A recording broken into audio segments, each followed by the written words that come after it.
welcome to episode 50 of the Anomalous Black Women Podcast. It's me, Bina. It's me, Tasha. It's also Dr. Johnson. And we also have a special guest today with us. Y'all say hi to Dr. Maiysha Clairborne. Hi, Dr. Clairborne. Hey, gorgeous. I know, right? She's so pretty. Very beautiful. We're gonna introduce you all a little bit more thoroughly to Dr. Clairborne here shortly. But Bina, Dr. Johnson, what you been up to? Dr. Johnson been traipsing internationally. She ain't been on the podcast the last few episodes. Where you been, Dr. Johnson? Facts. Mexico and Jamaica. I went to Jamaica with you. Oh yeah, you did. I felt like y'all was gone a real long time, and I felt some type of way about that, just so y'all know. I feel like we weren't gone long enough. How long? Thank it you. was like 12 days. No, it wasn't. Oh. I wish it was 12 days. How long was y'all Me gone? too. Like 4 days. 2 days. Times 2. No. Well, maybe it was just my missing Tanya and Bina clock doubling up on my days, because I felt like y'all was gone for 28 days. Okay, that's I feel like you were gone on your cruise for 500 days. Yes, exactly. that was only like 3 days. It was a nice little short getaway. If you ever have an opportunity to just go by yourself and you've never done it before, do it. I can't go on no cruise. Huh? You know I cannot go on a cruise. But it doesn't have to be a cruise, just anywhere. Oh, don't worry. I'm gonna go on a trip by myself somewhere. Yes, honey. Solo Just travel. And I'm turn thinking your about phone taking off. me another one. A what? And your- turn her phone off. Oh, yes. Oh Yeah. yeah, I definitely gotta turn my phone off. She might be able to turn the phone calls off or the messages, but she ain't turning off the Wi-Fi. Oh That no, is true. definitely not. That's not happening. Turn the Wi-Fi off. Got to keep the Wi-Fi on. Because she's got to scroll. You know she's got to scroll. Yes, she does. And I gotta talk to Tasha on WhatsApp. Yes, you got to let me know you made it. Let me know you okay. Absolutely. Yeah, Bina will fall asleep. There has been times that I've been driving. I look over like Bina, and she wake up, and the first thing she do is start scrolling.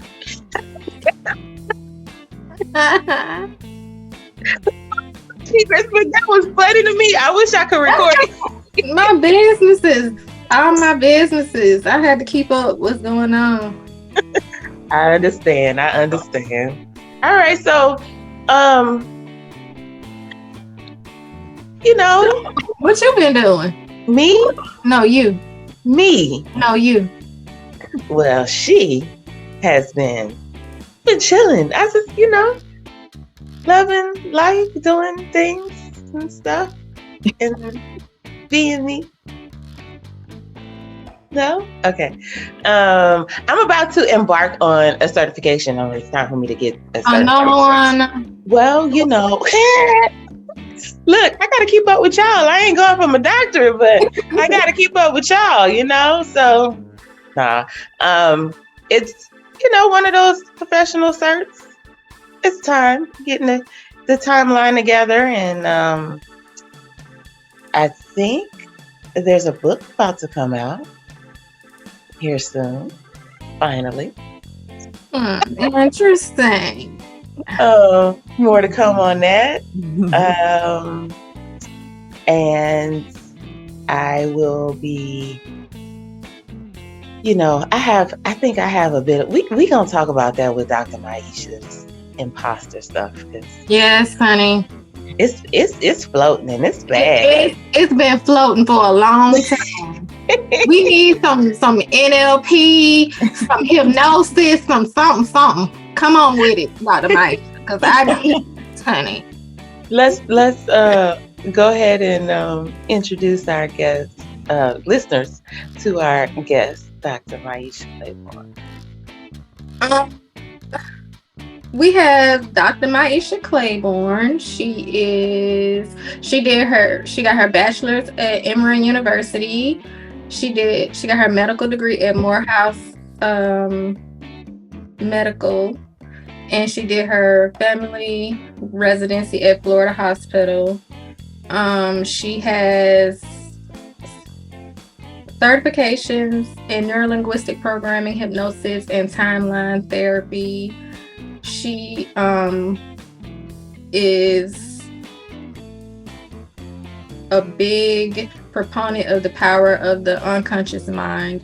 So I am very, this is very interesting to me because I am, my degree is in metaphysical science. So metaphysical psychology. Yes. So that all goes together, and so I am very interested. So without further ado, we're gonna go through our questions that we always ask our guests about their business, so we can get into the meat and potatoes of Dr. Maiysha. Is it Clairborne or Clairborne? It's Clairborne, but please just call me Dr. Maiysha. Okay. We've been saying that all wrong. You know, Claiborne is a street in New Orleans that I'm familiar with, and it just, when I see all the letters, I'm sorry. Well, you know what? The truth is that back in the day, it used to be Claiborne, and my grandfather added an R to the name, and there's a whole story around that, because, you know, we all got stories, right? So when people say Claiborne or Clairborne, it's Clairborne now, but when they say Claiborne, I have nothing going on, because it used to be Claiborne, and there's a whole part of my family that is Claiborne. Wow. Crazy. That is a story. That's the whole story. So, you know. And that's generational, because yes, it is. I'm pretty sure that along the line there was probably a blacksmith instead of a just Smith like I am. So, you know, hey. But back to Dr. Maiysha. So, tell us what it is that you do on a daily basis. What is your business? Right. Well, first of all, I just want to thank you, beautiful ladies, for having me on. It is refreshing just to be amongst just the beauty in all of these experiences. So I really just want to thank y'all for having me on. So I have to say that first. I give y'all your flowers, you know. I appreciate y'all.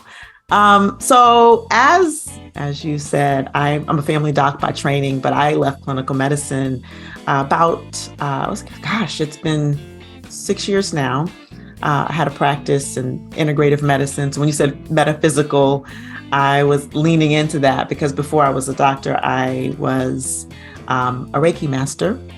Or am. Yeah. So I do energy, love aromatherapy, I have a whole lab in my closet of essential oils, you know, all the things, right? So integrative medicine was my specialty, and that's what I practiced for many years. And then in the process of that, I learned neurolinguistic programming and hypnosis and timeline therapy.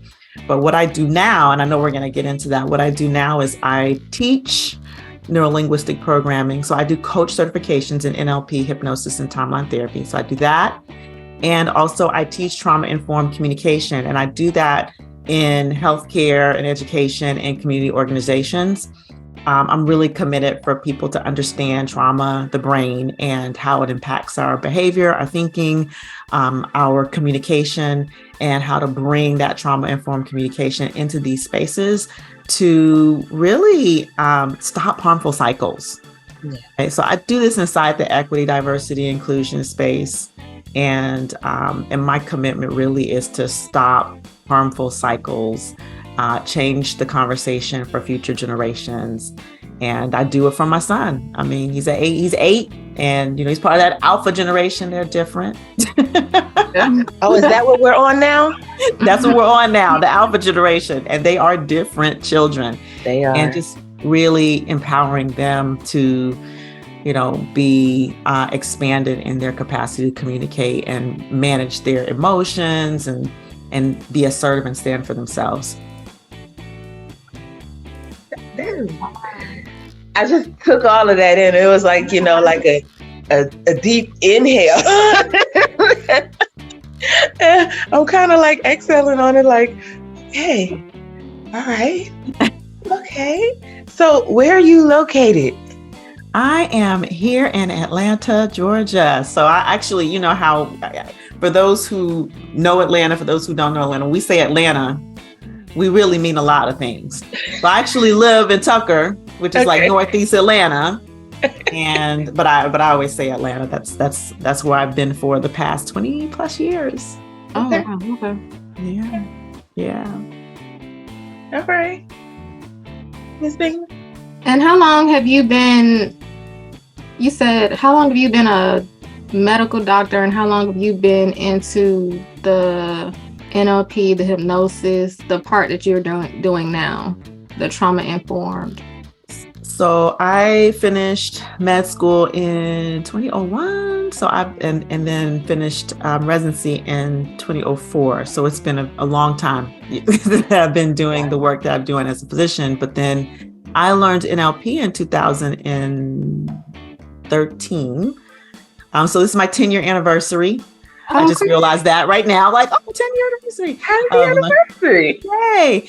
And I started teaching it in 2020. So I started coaching. I got trained to be a trainer in 2017, but then I was using it mostly in organizations and speaking and coaching.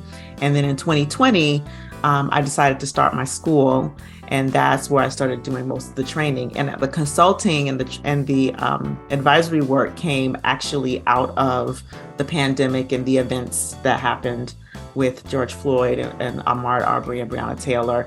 And then I just thought, how can I bring what I know into the equity and diversity inclusion space?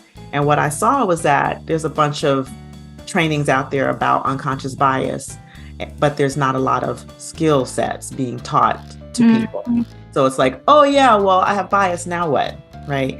And so what I do is I fill the gap of what happens after you learn you have bias, and when you learn about the symptoms of oppressive culture, the characteristics of oppressive culture, what do you do? How do you communicate? So I teach that. In more mixed demographic communities, but when I focus on in our community is healing from trauma. Okay. Mm-hmm. That's beautiful. Yeah. Okay. Well, it looks like, Doctor, you've already answered how did you get started, right? So let's talk about the nature of the business, right? How did you leave MD, treating the physical, and now you're treating the mental? So we know as a culture, we've experienced several types of traumas. Even when we were talking about our last names was given to us by slave owners, plantation owners. So how do you treat that, and how do you execute getting folk to understand they need it? That's a very interesting question. So you asked a few questions, and one was like, how did I transition out of clinical medicine? To backtrack, my undergraduate degree is in psychology. And so I really always had this fascination with why we do things. Like, what's the root? Which is why I went into integrative medicine, because I was always interested in the root cause of disease. And what I found was that, in the work that I did as a physician, most of what I dealt with was mindset. Mm-hmm. It was the beliefs that people had about what they could and could not do, what was healthy and what was not healthy. Healthy doesn't taste good. Healthy is hard. Exercise is hard. And so I spent most of the time with my patients shifting beliefs. Wow. And so getting into NLP and being able to use that in my practice was all about shifting beliefs. And so I basically took that and moved it into coaching. And so my work has always been in that, getting to the root of belief, right? Getting to the root of belief.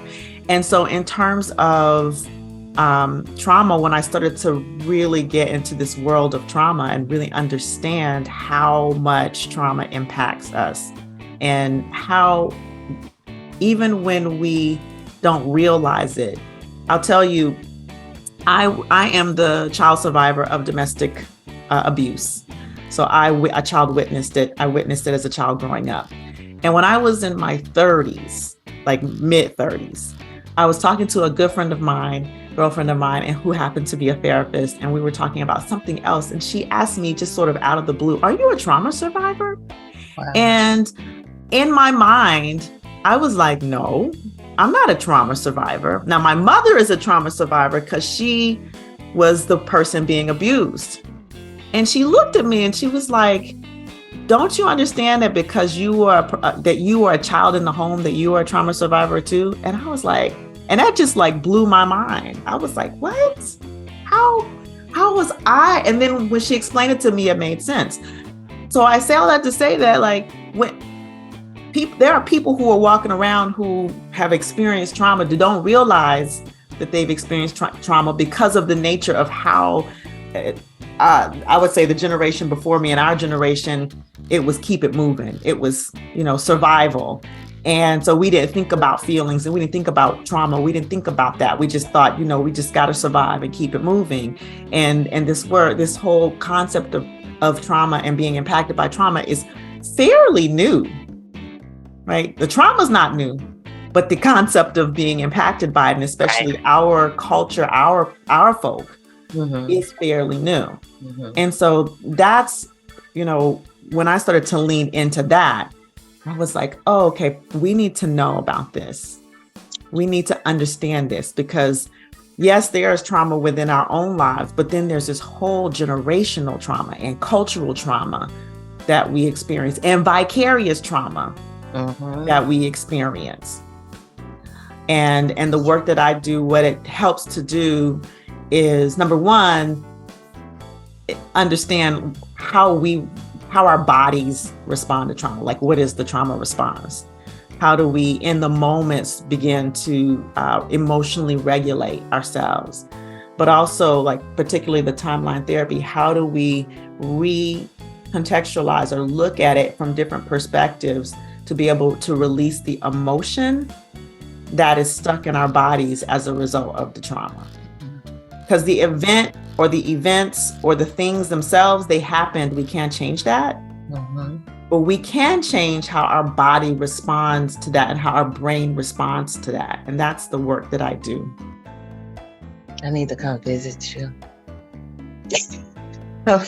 I mean, because the one thing that you stated early was the fact that we've experienced so much trauma, but we've only just come to a place where we're recognizing that trauma has effects, and acknowledgement is like the first step, right?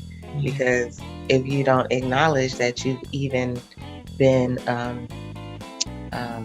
affected by trauma or experienced trauma, then you have no starting place. And so you're going to keep basically going through, the cycle of the effects of trauma. So, I don't want to. Bina, you okay?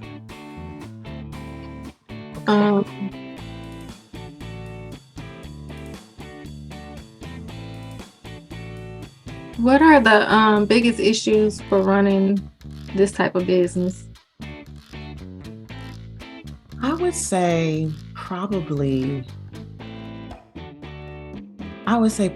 just the education part. Having people understand what this work is,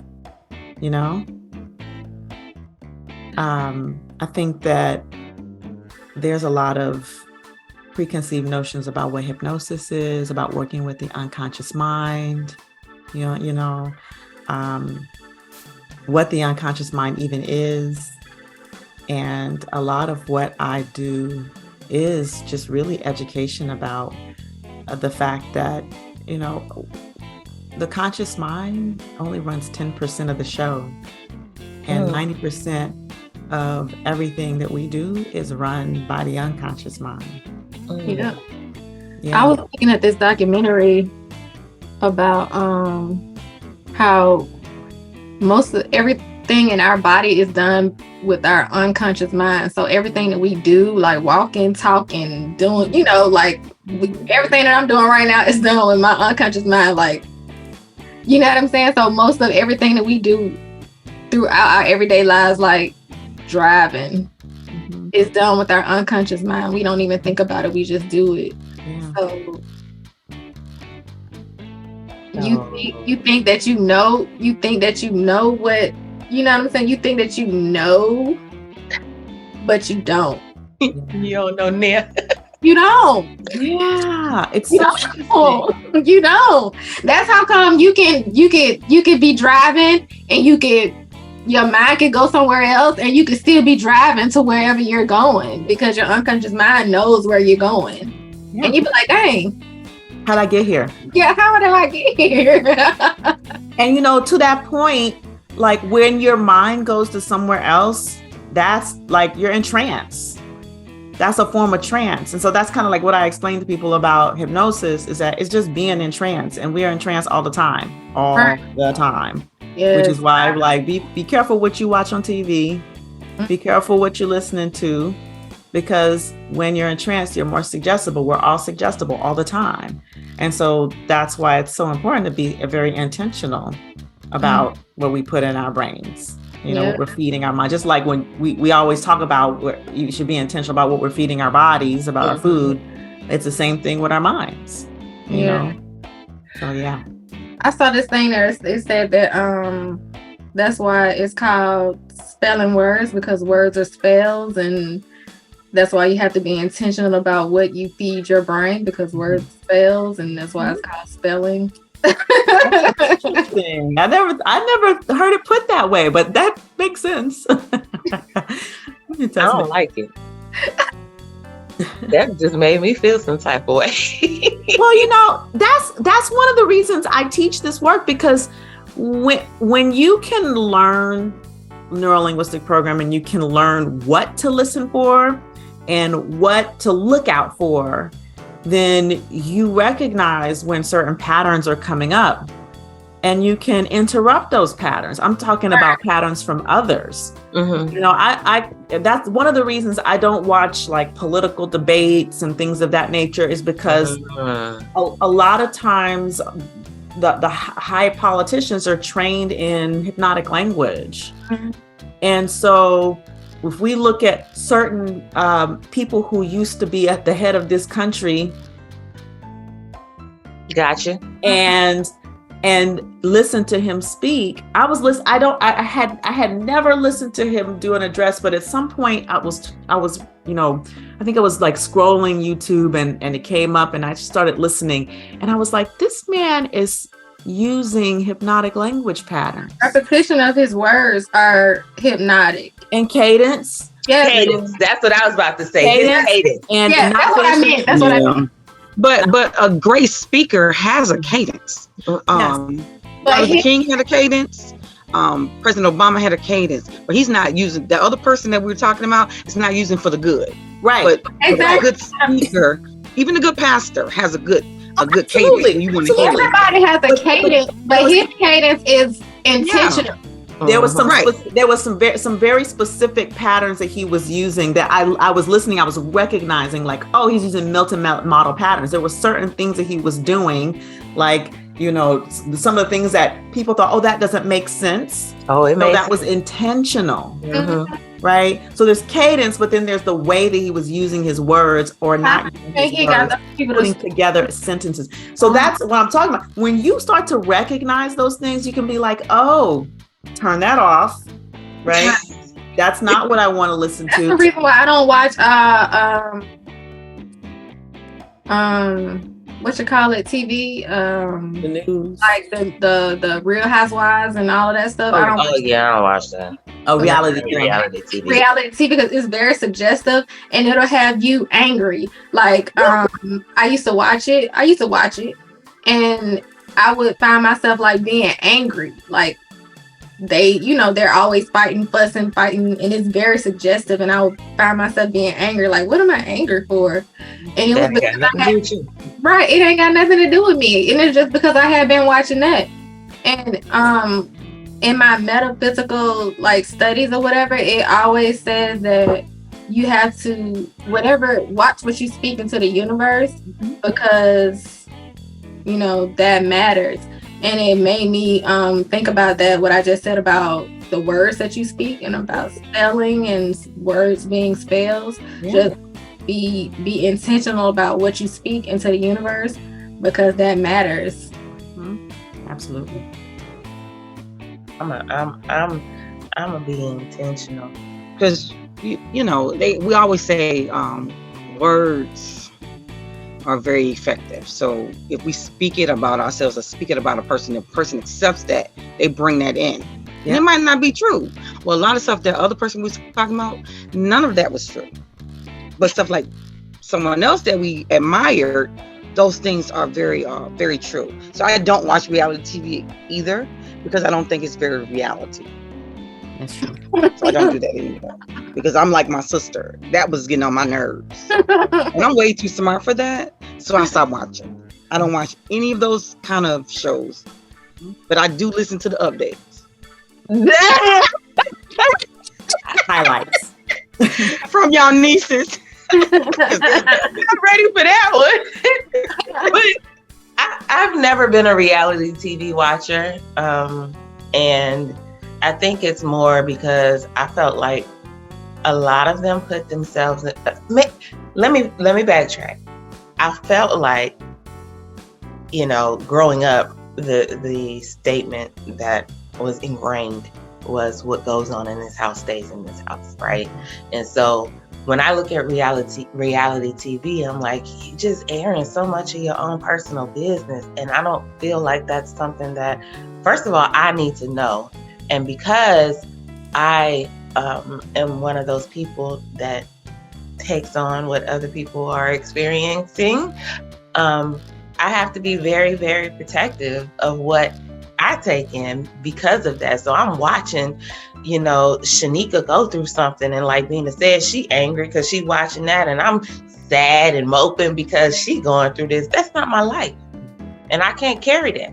So I've stayed away from reality TV. I'm more of a, give me a TV drama that lasts about 42 minutes, and I'm in there. Law and Order. Hello. So, okay, so we are in the now. Let's talk about the future. Where are you going with your school? And what do you have on the horizon that you might want to share with our listeners? Well, so I think that, as it stands now, the consulting and the advisory work, like working with community organizations, is like really a big passion of mine, because I'm really wanting to impact families. I love this work in parenting.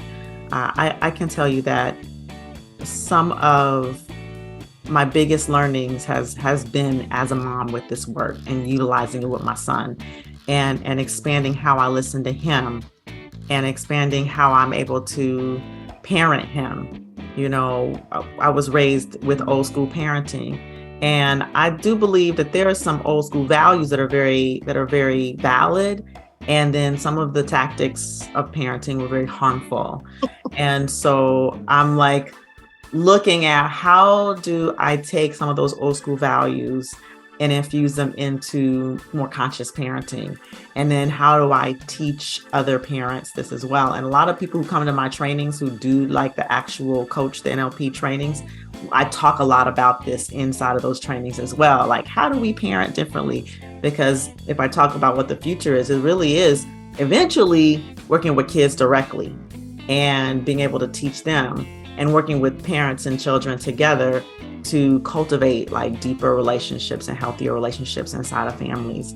So I think that's probably, one of the paths that I see in the future. And then working with a lot of community organizations to help get this type of work out to people who would ordinarily not be able to maybe afford the type of services that I provide or the training itself to be able, how do I take that through community organizations and really spread it into the community, and utilizing corporations, because the corporations got money. Yes, they do. And utilizing that also to partner with community organizations. So I think if I'm looking at the future, it really is impacting children and families, and utilizing the corporate arm, utilizing community organizations, and then those people who want to come and do the trainings, like therapists or doctors or coaches, or those people who are working with other people.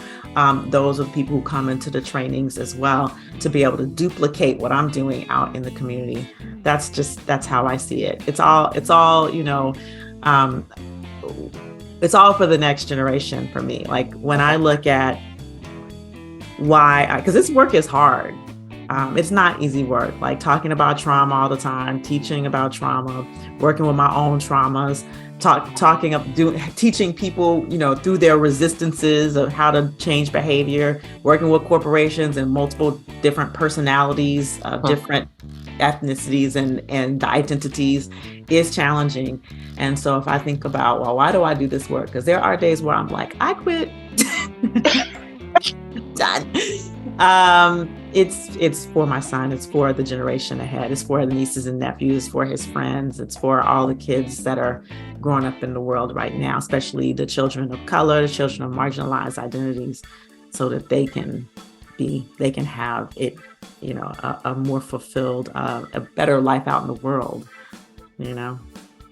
So, two quick, short questions. How early does a parent begin working in this space with a child? Is it before birth? Is it after birth, at a month, or is it set? What makes sense, and how do you determine that? Well, so the truth is, it all makes sense. Wherever they come is going to be fine. Like, I don't want to leave people with, oh, it's too late. Mm-hmm. But I always tell women who, before they have children or when they're pregnant, it's the perfect time to go through a training, because then you're doing the work. Because we know that this trauma can be passed down generationally and epigenetically. And so I say, look, if you can release trauma before your kid is born, do that. Mm-hmm. If you're pregnant, do it while you're pregnant, because you're still releasing that emotions. When I do this work, sometimes there's a question that we ask is, what is the root cause of this problem? If you were to know, was it before, during, or after your birth? And you'd be surprised at how many people say during or in the womb. Wow. Right? And so the unconscious mind keeps all memories. It holds all memories. Mm-hmm. And so with that, if you're thinking about having kids and you haven't had them, that's the time to do the work. If you're pregnant, that's the time to do the work. If your baby is 6 months old, if your baby's 21, do the work, because you can transform relationships. When you heal yourself, you're healing back to the past and you're healing to the future. Mm-hmm. And so when I started doing this work, me and my mom had a dynamic. We still have a dynamic, but it's a different dynamic now. But we had a very tense relationship. I couldn't be around her for more than about 72 hours before I was like, right. And Dr. Tony raising her hand. And I love my mama. I love her. But there was just this tension between us. And so when I started doing the work, it started affecting how I was responding to her and how I was interacting with her. And that inspired her to do her own work. So now she's healing. And now she's healing her own trauma, and she's healing back to her mother. Right now, my grandmother never did the work before she passed, but their relationship shifted. So by me doing the work, I actually healed backwards. Right? And I'm also breaking harmful cycles so that my son doesn't experience it as well. So that's why I say, wherever you come into the work is where you come into the work. The earlier, I used to say, oh, I wish I could have had this work when I'm 48. I wish I could have had this work when I was in my 30s. I was doing a master practitioner training and there was a 15-year-old in there. And I was like, my God, if I had this work when I was 15. Wow. But I also believe God's timing is the right timing. And so, I got it when I was supposed to get it. And now my son is going to be lucky enough to grow up in it as well. Right. I had my oldest son when I was 18. And so, of course, I was raising him while I was growing up. And so I started doing like, I'm a master mindfulness practitioner, and I'm a yoga teacher, and I'm going to school for metaphysical science, and I got all of these things. And so I'm a different mom to my other two sons than I was to him. And I always say that I'm a better mom to them, I think, and I apologize to him, but I was growing up, and you only can parent from your level of understanding. That's right. And so when you reach back to your parent, you can understand that they were only parenting from their level of understanding. And so you can't be, you can if you want to be, but you can heal once you realize that they were only doing what they knew from what they were given. Right. And you were only doing what you knew from what you were given. And now I'm changing that, and I was not level-headed at all, but I was also a child. You know what I'm saying? So I'm trying to grow up, and I'm trying to raise him, and I was going to the military, and I was getting married, and it was so many different things going on at one time, and I was trying to be a good mom, and I thought that I was a good mom to him, and now I see how I raised my other sons, and I wish that I could have given him that. And it's just, like you said, I wish I had that when I was 15, but I didn't. So, yeah. But I think that you are lovely, and you are growing with your boys, and you have given them what you got. So I tell you this all the time. I talk to her all the time about her nieces. I didn't know how to be a mama, so I had to apologize to them for my mamas. You understand what I'm saying? I learned how to be a mom from my mom, and my mom learned how to be a mom from her mom, and she did it from her mom. And we're talking about Southern Alabama, where they were sharecroppers, and they were doing the very best that they can do. Right. And they having 11 and 13 kids. Yeah. So she wasn't as soft when it came to my grandmother. So my grandmother wasn't as soft when it came to my mama. So my mama wasn't soft when it came to me, and I wasn't soft when it came to them girls. So as we always say, I give them their lessons. Here's your lessons. Here's your book. Here's your guide. And I need you to go out there and do what you need to do. I don't cuddle them because I didn't get cuddled. So I don't know nothing about it. So, but, Bina, she makes me a more gentler person. And when I got my PhD in holistic medicines, I did that because all three of us on this call are veterans, and they treat us by medications. And then that medication caused me to have another issue and another concern. And I wanted to find out a way to help veterans. This wasn't even about me. This was about how I can help another vet not experience what I had to experience in a more holistic manner. So we need to talk a little later, because if you got some certifications over there that can help solidify what I'm doing for my vets, I'm going to have to get it. You got a payment plan? Absolutely. Okay, I'm there with it. I'm with it.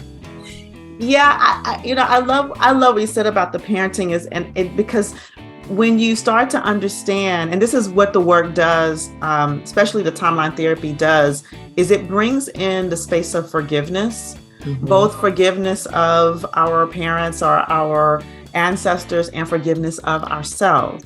And I think that is so important. And a lot of times we're quick to forgive others, but we're not as quick to forgive ourselves.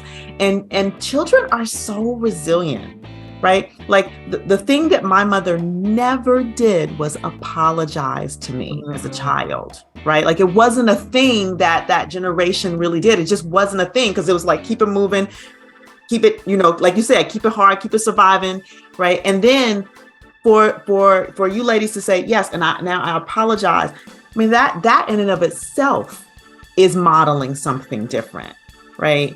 So like for you to apologize then to your oldest son to say, hey, I know I was harder on you.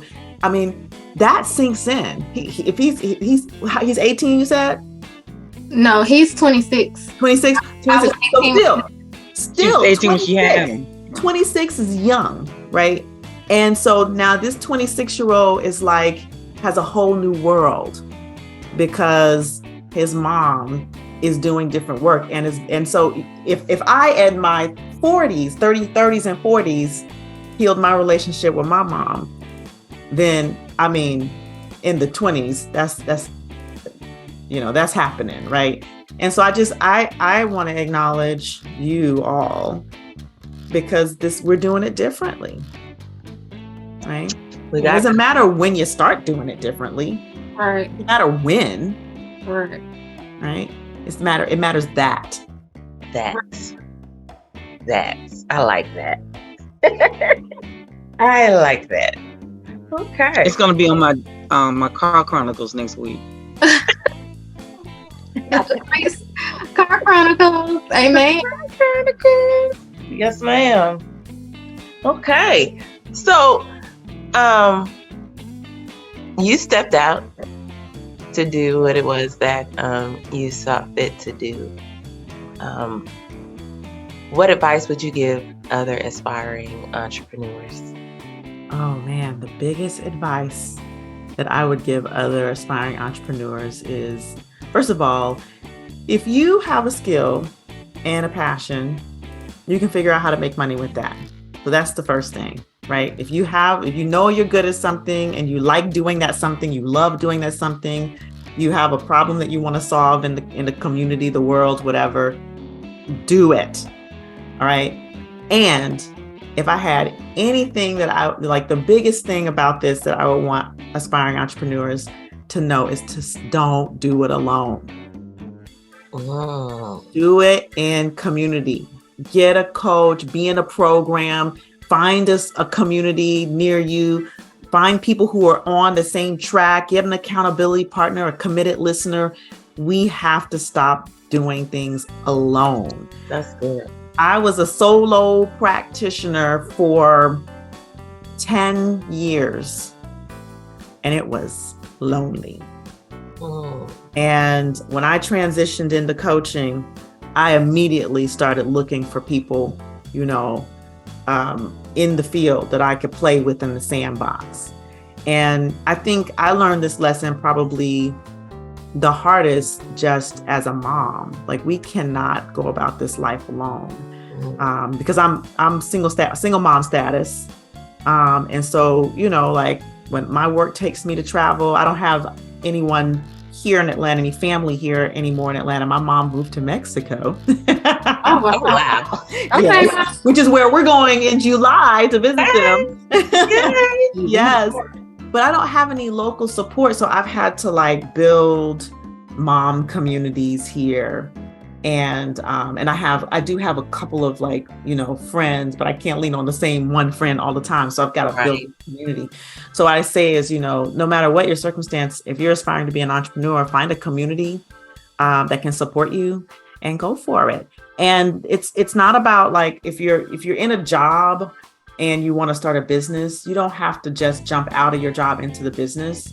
You can start your business on the side and grow it until it's making the money that you need it to make. And you want to calculate, this is how I transitioned. Think about, what your service is, what are you charging for that service, and how many clients or products or whatever do you need to move in order to have enough money to feel comfortable transitioning, and make your transition that way. Rather than, I'm making some money, now I can transition. You have to really be strategic about the calculation so that you don't end up having to go back, right? Mm-hmm. So and then you can scale, if you can, scale back your hours in your job, scale back, go from full-time to part-time, or if you're in a position or at the type of job that you could do contract work or pick up work, do that. That's how I did it. And I think that's what ultimately had me be successful with the transition. Well, so, is there anything else that you want to tell our listeners? I think that what I want to share is if if you feel like this is something like learning about this work of working with the unconscious mind, learning about how to communicate more effectively in a more trauma-informed manner, if you want to learn more about that, there's resources. I do have a podcast, the Black Mind Garden podcast. It's a place where I do talk a lot more about this work. I talk a lot more about how I apply it in all kinds of different facets. I talk a lot about the parenting game, and how this work applies in parenting, how it applies in business. I talk a little bit more about, the being trauma informed and what that means. So I would just say, in terms of wanting to learn more, definitely check out the Black Mind Garden podcast. And I'm sure you ladies will point them in the direction if they're interested in learning more about the training itself, or having me speak or come into organizations to train. I'm very committed to this work in organizations. That's probably, as much as I love to teach it and do my coach certifications, I love going into organizations and teaching this work, because it's definitely a trickle-down effect. It allows me to just reach so many more people at a time. I love it. Listeners, y'all know Anomalies. We will have all of Dr. Maiysha's information and contact below.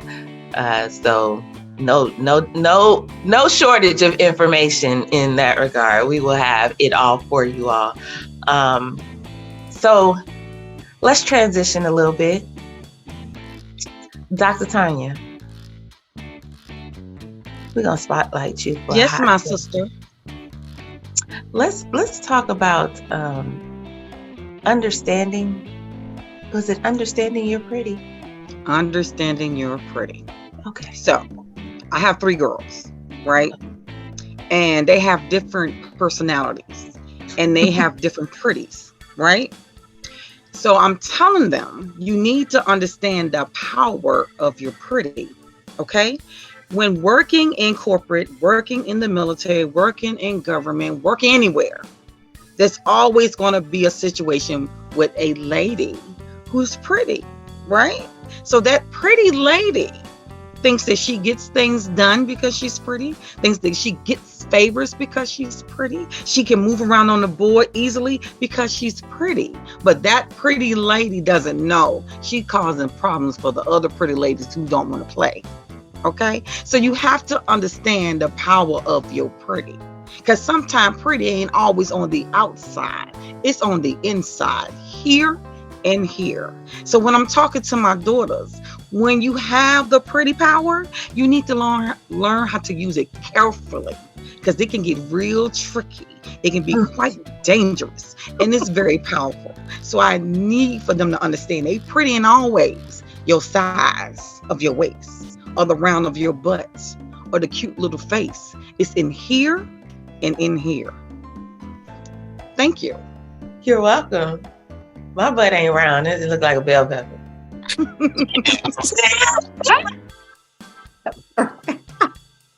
So ask me what I'm bringing to Thanksgiving dinner. I'm bringing y'all bell peppers. Oh, bell peppers. No. Oh my goodness. Okay, me being Tasha. So I love that. I think definitely I can relate to that. And I think for a lot of us, when you are attractive, you feel attractive, you are attractive to other people, people tell you attractive, that it's nice and all. But I think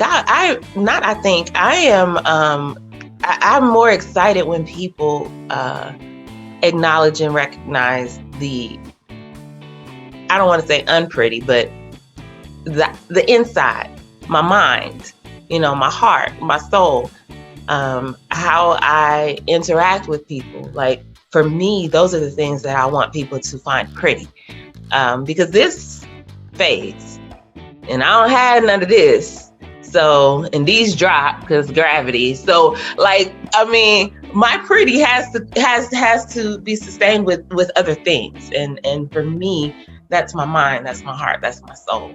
So a good lesson, especially for them at their age, as they continue to grow and navigate this life, especially as moms and pouring into their kids as well, that pretty, it's nice. It's very nice, but it does not last and it does not carry you. So I'm done. That was my little spiel. I'm off my box. Back on my sofa. I agree. I'd rather be recognized for my intellect. I already know I'm pretty. I mean, you ain't gotta tell me that. I mean, tell me I'm pretty. I know. Thanks. I know. Hey. Tell me something I don't know. I mean, I know I'm pretty. I know I'm smart. So tell me about my brain. Don't tell me about my face or my butt or that I'm pretty. I don't care to hear that. Especially from somebody that ain't my man. Like, why are you telling me that? I don't care. Like, go somewhere. If I'm at work, like, that is a no. Please. No, please. No. I work hard. I ain't get all these degrees and certifications and all the other kind of stuff for you to tell me that I'm pretty. So, good day, sir. I don't want it. Is that the space that we normally end up in? I know for me, if a man approaches me and his words are, "Hey, sexy," I'm immediately angry. Yeah. That is one thing that is such a pet peeve for me, is to be called sexy. And I know that's for some people that I'm glad that I'm not alone in that. Like, I'm just like, no. You know, no. You don't know me, because we don't. Sexy is more for us, while for them it's straight up physical. When I think about sexy, when I think about pretty, you know, again, back to what we all just said, it's more than the physical. Yeah. So if you just minimize me to my physical, that part, then I'm like, you definitely ain't even on my level. So what are we doing here? Let me keep it moving. I'm not even about to entertain you. Absolutely. No. And to that point, and to understanding you're pretty, I think one thing that our young ladies should understand is that pretty, even as a word, it is minimizing to the physical, and that they're automatically so much more than that. And so to just get by on pretty is, or to have the mindset of that, will not take them as far as leveraging the rest. And if someone is pushing them through on pretty, like, that can be dangerous, as you said. Yep. You know, because then what can happen is that can be weaponized against them. And so, yes, you know, you can enjoy the pretty tax. You can enjoy it, and just making sure that you're aware that there is a consequence too when you're looked at in that way. Yep. Yeah, and they make it harder for everybody else when they use their pretty to get by like that. Yeah, because then they start thinking that's the norm, and it's not the norm. Right. I don't operate that way. Right. So when my sister just said it causes a problem for other women, because this is what these women were doing. Okay, I can't call you on what you're gonna do because you're an adult. What I'm gonna call you on is the problem that you're gonna cause for me. Because I don't operate on that. And my sisters, we served in the military. I was just about to say that we've all come on now. We all served in men focused areas, and you know, anytime a woman come in, they automatically think that you're going to use being a woman to not do the work. And you have some women that use that to not do the work. And so when you come in, they think that you're going to be one of those women to use being a woman to not do the work. And don't put me in that category because I'm not one of those women. Yeah. But you see those women that use being a woman to not do the work. And so it's like, I joined the military because I wanted to join the military and not find a husband. Exactly. Yeah. Although I had dreams. There's something to that though, because if you think about women who are utilizing their pretty to get by, they're pretty to not do the work, or they're pretty to move up, then what there is for them is that they're equivalating their external beauty to their worth. Mm-hmm. And so it really means that there's something underneath that they don't feel is worthy other than their looks. Right. Like somewhere in their childhood or their past, that's what they were told. Right. I was about to say that. That's exactly where it starts at. Yeah. So that in effect is sort of like a belief system, or even like a trauma that they've been told there's nothing else that is worthy about them other than their looks. Maybe they were told they weren't smart enough. Maybe they were told that they weren't good enough, and that the only way they were going to get by is by their looks. So it's something to look into for those people who are watching pretty people get by like that. You know, one way we can help them is to start to help them dig deeper. Right, and I don't want your trauma to cause me to get more trauma, because their trauma is causing me trauma. When their trauma is causing me trauma, because when they use their pretty to get by, or they sleep their way to whatever they're doing or whatever they're doing, it's causing the men in my plight or whatever to think that I am going to be that type of person. Now I got to fight. All your life. I got to fight. All my life I had to fight. I understand.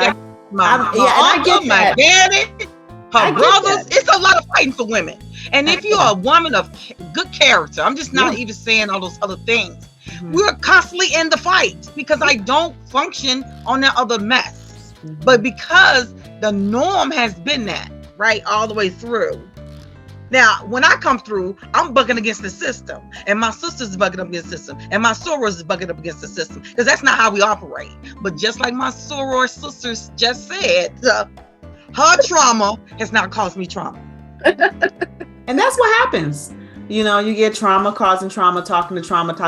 But if the girl never does the work, right, then that's not going to stop. If nobody ever says, you need to go figure out why you think you're only worth your outside, then it's never going to stop. That's my point. It's not I mean, obviously, yes, her trauma or other people's trauma causes us trauma, right? And somebody's got to tell this sister, right? Somebody's got to tell her.